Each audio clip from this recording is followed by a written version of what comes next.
Have you ever felt like something is wrong with you, but you can't explain what it is?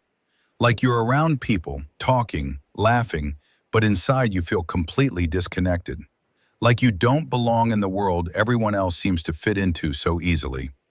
What if I told you the problem isn't you? The problem is you see too much. Most people don't realize this, but the reason you feel different is because your brain doesn't filter reality the same way theirs does. They skim the surface. You go deeper. And that's where everything starts to change. This is where it gets uncomfortable. You notice things you wish you didn't. The tone in someone's voice, the shift in their energy, the fake smile that nobody else questions. While everyone else is enjoying the moment, you're analyzing it. And over time, this creates distance. Not because you want it, but because you can't unsee it. And that's exhausting. You overthink everything, not just big things, small things too. A message, a look, a pause in conversation. Your brain doesn't let things go, it pulls them apart. Psychology calls this deep processing. But it doesn't feel like intelligence. It feels like noise, like your mind never shuts off. And that's why silence feels different to you. Most people are scared of silence. You need it, because it's the only place where your thoughts slow down enough to breathe. And then there's this.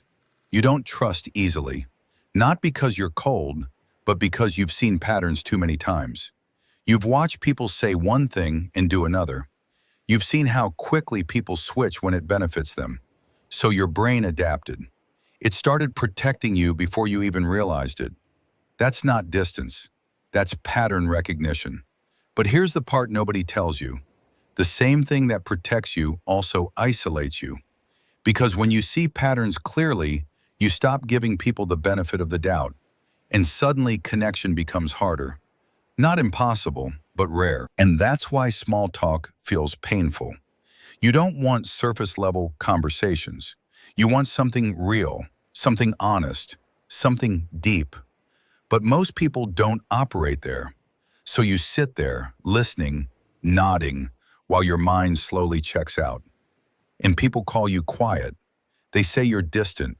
They say you're hard to read. But they don't understand what's actually happening. You're not disengaged. You're overstimulated. You're processing more than they are, and it's draining you. This is where it gets deeper.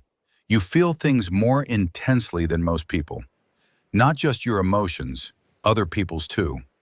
You can walk into a room and instantly feel the tension, the awkwardness, the unspoken conflict. And while everyone else ignores it, you absorb it.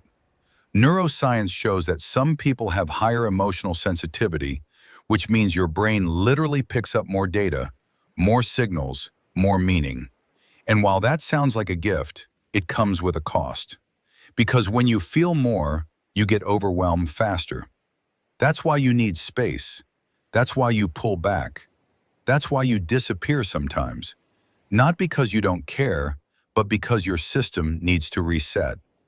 And then there's something even deeper. You doubt yourself. A lot.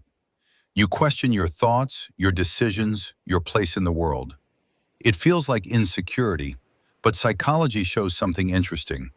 The more aware you are, the more you realize how complex everything is, and the harder it becomes to feel certain about anything. Confidence is simple. Awareness is heavy. So if you constantly question yourself, it might be because you see more than most people ever will. And that leads to one uncomfortable truth. You were never meant to feel like everyone else, because you're not built for surface-level living. You're built for depth, for patterns, for meaning. And in a world that rewards simplicity, that makes you feel out of place. But here's the shift. Being different isn't the problem. Forcing yourself to be the same is. Because the moment you stop trying to fit in, something changes. You stop chasing conversations that drain you. You stop explaining yourself to people who don't understand. You stop shrinking your thoughts to make others comfortable. And you start seeing it clearly. You were never behind. You were never too much. You were never the problem. You were just operating on a level most people don't reach.